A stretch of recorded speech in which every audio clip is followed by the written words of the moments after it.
First of all, I kind of do some read-ins from the book, just to give people a taste of it, and then just open it out to who would ever like to ask questions. The book, Black by Design, some of you probably have the second edition. This is the first edition. It's divided into 3 sections. The first section is called White to Black.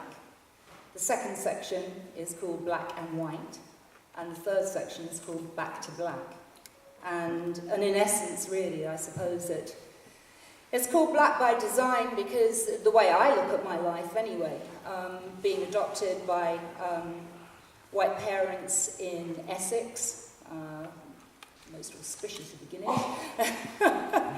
it wasn't Towie then, you see. It's, that's something that has developed since. Was really, I suppose, a search for my black identity.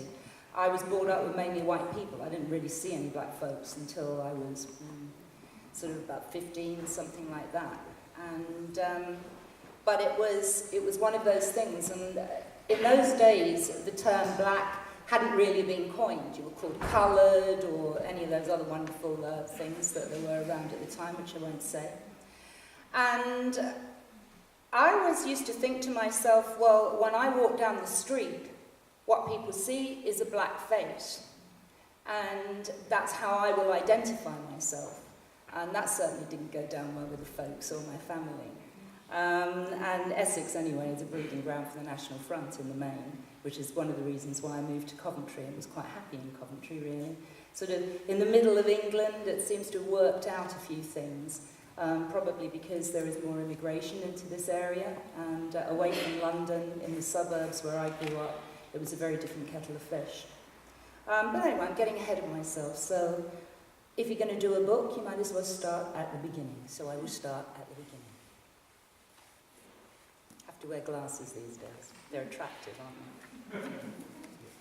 This is the first chapter. It's called A White Lie. My earliest memory is of vomiting the breakfast contents of my stomach onto a pile of starched white sheets that my mother had just finished ironing. I succeeded in Jackson Pollocking all of them. She was not amused. But then again, it was her own fault. She shouldn't have told me that I had been adopted.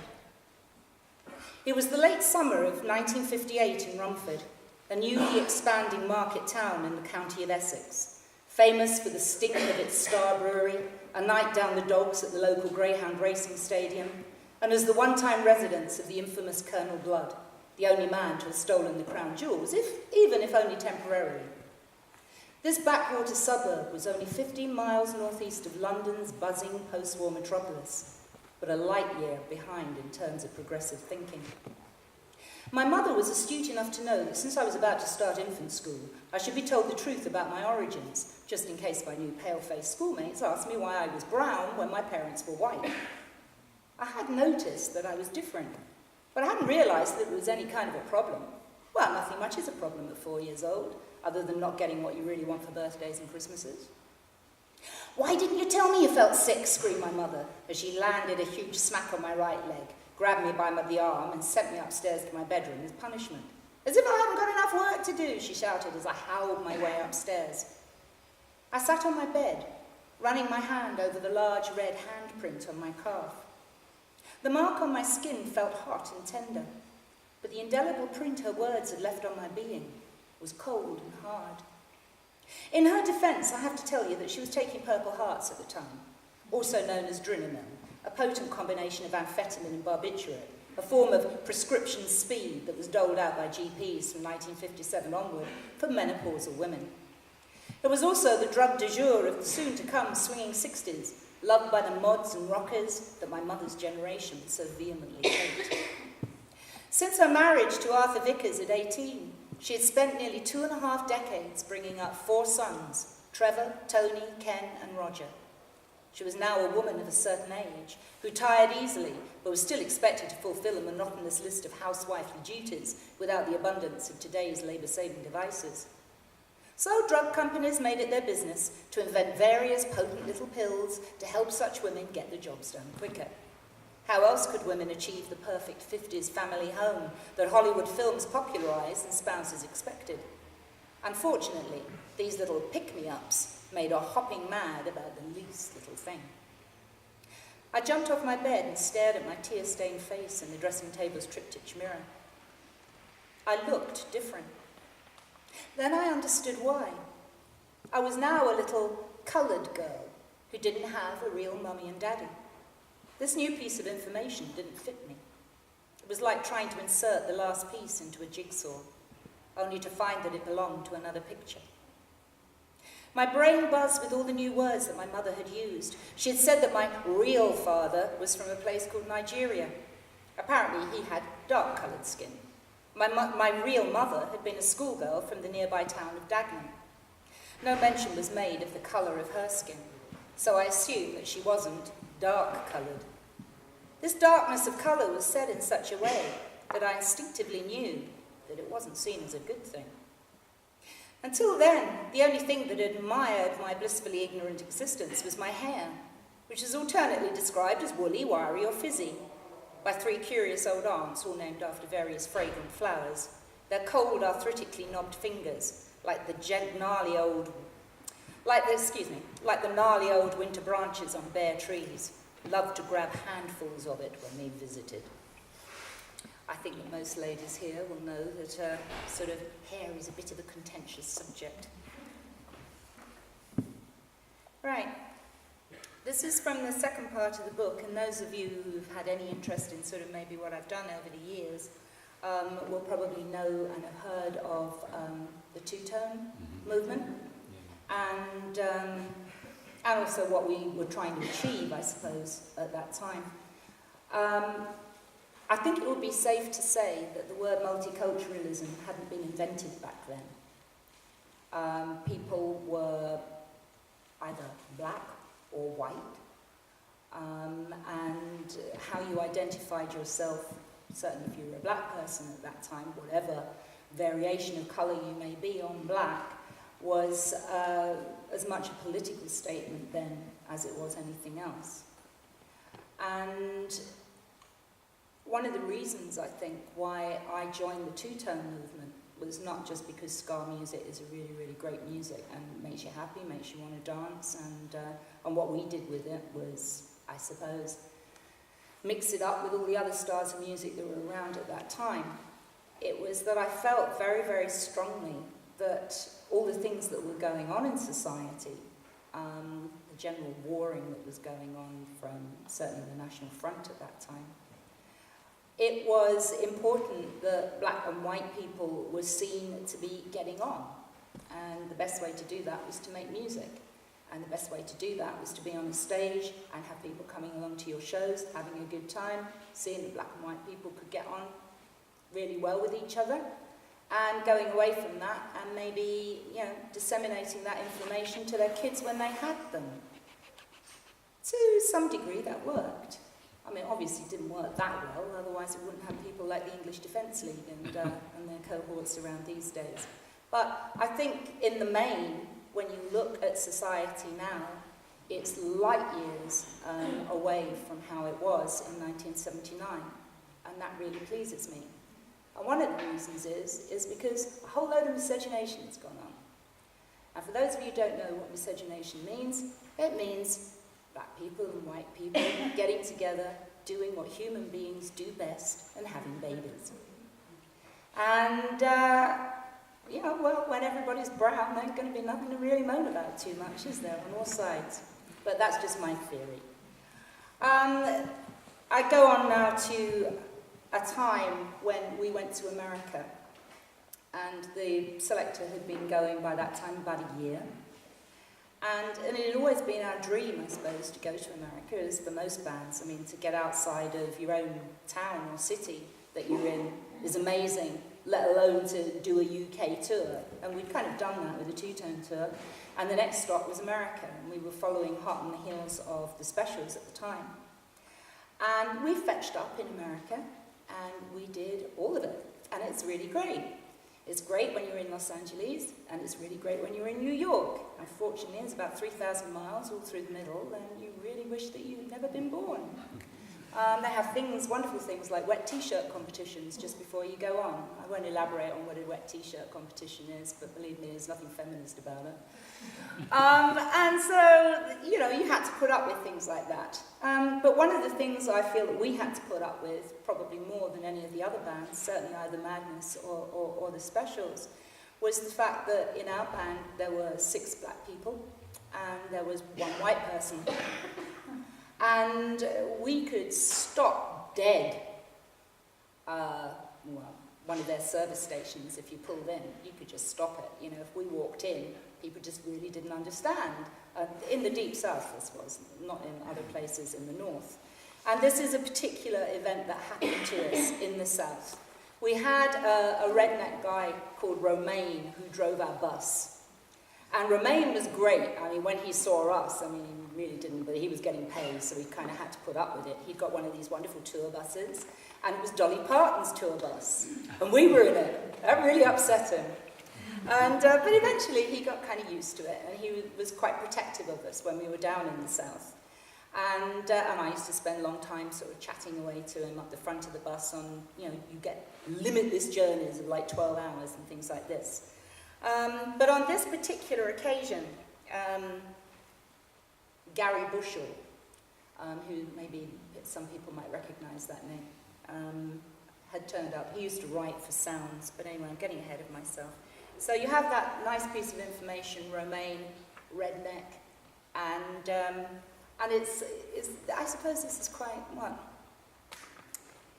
Dallas has come back on the screen. Well, this is about Dallas, this is about South Fork. The worst racist incident we encountered was when music journalist Gary Bushell and a photographer were sent to the States to do an interview with us for Sounds. Music journos would move heaven and earth for an American assignment. These junkets made up for the hard slog of reviewing crap bands in crap venues in the back of beyond in Britain. Gary's idea was to spend a few days with us on the tour bus while we trucked through the Texas leg of the tour. He came up with the bright idea of photographing us down by South Fork Ranch, where the popular glossy soap Dallas was filmed. Dallas was huge in Britain at the time. The British TV audience had taken the main character, the scheming but charming JR, to its collective heart. We thought it would be fun to do the photo shoot in such gloriously ironic surroundings. Romain was not too happy when he heard about our plan, but he was in no position to disagree with it. He dutifully drove us out to the ranch and parked on the side of the country road. A white picket fence surrounding acres of land belonging to the imposing house that was just visible in the distance. A huge sign displayed the name, South Fork Ranch. It hung above the gated entrance. The band piled out of the bus and began to pose for photos in the entrance. Apart from the sound of our general excitement, it seemed as silent as the grave. 10 minutes... Is that a fire alarm? 10 minutes later, as we were sitting on the picket fence, smiling and mugging for the camera, a flatbed truck turned up with several burly men on the back, all ominously sporting baseball bats. It pulled over to the side of the road behind the tour bus. Immediately, Romain approached them, and I can only assume that he explained who we were and what we were trying to do. The ensuing conversation with the strangers became heated. It was at that point that I noticed that we began to group along racial lines. All us black folk knew instinctively that the problem was us. The white members of our party were free to come and go between us and enter into conversation, but the 6 of us became dumb, which I hasten to add was not our usual modus operandi. It was scary. Suffice to say that we were hustled back onto the bus, and Romain told us all to shut up if we wanted to get out of there safely. I was later told that the menacing strangers had said to Romain that if those damn niggers don't get off that fence and back on that bus right away, then there's going to be trouble. Well, you can't say fairer than that now, can you?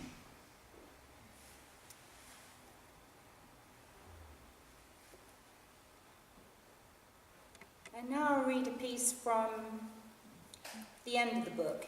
This is sort of a back history. I discovered my birth name from rummaging around in my adopted mother's chest of drawers and finding a birth certificate, well, an adoption certificate at the time. And I did that probably when I was about 9 years old. And it took me until I was 42 before I actually plucked up the courage to do anything about it and actually try and find her. And this is a little bit of the story of finding her. In those days, you had to go to a place called St. Catherine's House in London. And I made that journey on a train from Coventry, because I live in Coventry. And this is it, really. It was an early train full of commuters. Next to me, a well-upholstered woman was wedged into her seat. An open Tupperware box rested on the table in front of her, from which she continually extracted biscuits, which she nibbled like a hamster for the entire journey. A well-dressed businessman sat opposite me, poring over documents, occasionally adjusting his tight white collar with the fingers of his right hand. Next to him was a short, blonde man, probably in his mid-30s, who had the tiny arms and hands of a thalidomide sufferer. I was acutely aware that he kept surreptitiously peering at me when he thought I wasn't looking. His bottle-bottom glasses made his eyes look twice as big. To avoid his gaze, I put on my sunglasses and pretended to be asleep. At Watford Junction, the large woman beside me poked me in the arm and said, "Excuse me," in a high fluting voice that people use to tell a child to do something. She manoeuvred her bulk from the seat that she had shoehorned herself into, forcing me into the aisle. As I sat back down, the man opposite leaned forward and said loudly in a broad Yorkshire accent, "Are you that singer that used to be in a ska band in the 80s? The Specials, right?" It was the Selector, I replied, embarrassed by the fact that all the people in the immediate vicinity had turned to look at me. "You're Pauline Black, aren't you? You were right good," he announced in response. "Do you remember me?" Damn. He had uttered the 4 most deadly words known to an ex-pop star. I hardly remembered somebody I met yesterday, yet alone back in 1980. Where did I meet you?" I said quickly, hoping for a clue. "Bradford. You were playing St. George's Hall. We chatted for ages, remember?" I gave the usual response in such situations, which went something like, "I'm afraid I meet an awful lot of people. I met an awful lot of people that year." I could almost feel the disapproval of the nearby passengers, who were all earwigging the conversation by this time, obviously attracted by the unusual spectacle of an extremely discomforted, very minor celebrity. Like all fans, he had a story to tell about our encounter, and proceeded to do so in such a loud voice that I reckon they could have heard him in first class. "You said you were hungry, and asked me to go and get you some fish and chips." "Wow," I said, "that was kind of you." "Yeah, but when I came back with them, you moaned because there wasn't enough salt and vinegar on them." The words hung in the air like a cartoon conversation bubble. Passengers' eyes swiveled accusingly towards me, probably thinking, "What a callous bitch." Unable to give a good account of my behaviour, I laughed. I don't know why, because it was completely an inappropriate response. "I'm really sorry about that," I said, trying to contain my giggles. Mercifully, the long horizontal sign that says Euston Station 1 mile came into view through the carriage window. "Hope to see you at a gig soon," I said as a parting shot. I got up and fled down the aisle towards the front of the train. "I always like Magnus best out of you lot anyways," he said to my departing back. Some people just have to have the last word. I could see that it was a fine day. The station concourse there's a shadow here, and I just can't see well enough. That's the only reason for me making so many mistakes. Right. I could see that it was a fine day outside the station concourse, so not wanting any more embarrassing encounters, I decided to walk to my destination. The man's words kept echoing in my head as I walked along. "You're Pauline Black, aren't you?" he'd said. Was I wondered out loud, much to the consternation of passers-by. Who was I? My first conscious identity had been as Pauline Vickers. Not happy with that, I changed my name by deed poll to Pauline Black when I was 26. Now I was about to reclaim my given birth name of Belinda Magnus.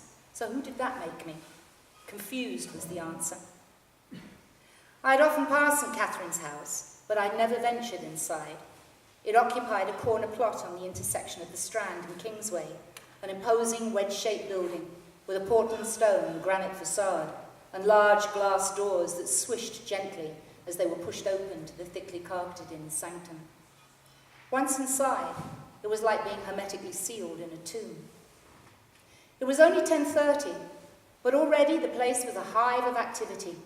The occupants were mostly silent or talking in hushed voices. The soft rustle of pages turning and the solid clonking of books being put back on shelves were the only sounds that disturbed the overwhelming quiet. These hushed enclaves are called search rooms. Here is the proof that humanity exists in Great Britain and beyond since records began. The proof that we are not figments of each other's imaginations. All of life's main events are recorded here in large slab-like tomes, burgundy-coloured for births, green for marriages, and black for deaths. Each one represents a quarter of a year. They contain numbered codes that are useful when searching for lost relatives. Humanity reduced to letters of the alphabet and numbers. There is nothing to illustrate the accompanying information on each page. No happy photos of married couples or chubby-cheeked new arrivals on Earth. No photos of gravestones, mausoleums and follies, or worse, an unmarked pauper's grave. There was nothing to say whether these people were loved, hated, did bad or good things. In this giant repository of human misery and happiness, equality reigned supreme. But in reality, these millions of pages contained lots of dirty little secrets. I was one of them. In my opinion, adoption is legalized identity theft. How many children were trapped in this paper limbo land, our real identities strangled at birth, reduced to a cross-reference number which enabled officialdom to bury our origins in an inaccessible grave, as if we didn't exist. Many of us would never be found, but perhaps I could liberate Belinda Magnus from this closeted hell. She had been patiently waiting for 42 years. Identity is the soul of a person. The adoption process is like having your soul written on a piece of paper and given to somebody else. Remember the Simpsons episode, Bart Sells His Soul, in the 7th series? He writes Bart Simpson's soul on a piece of paper and sells it to Milhouse for $5, who then sells it on to the comic book guy for some comics. Afterwards, Bart has a nightmare, where he and his friends are each rowing their boats across a misty river. The difference between Bart and everybody else is that each of his friends has another self, or soul, who helps to row the boat. But Milhouse has his other self and the soul of Bart rowing for him, so he does not have to do any work at all. Bart is doomed to the much harder task of rowing with both oars. That's how it feels to be adopted. The business of life is much more hard work.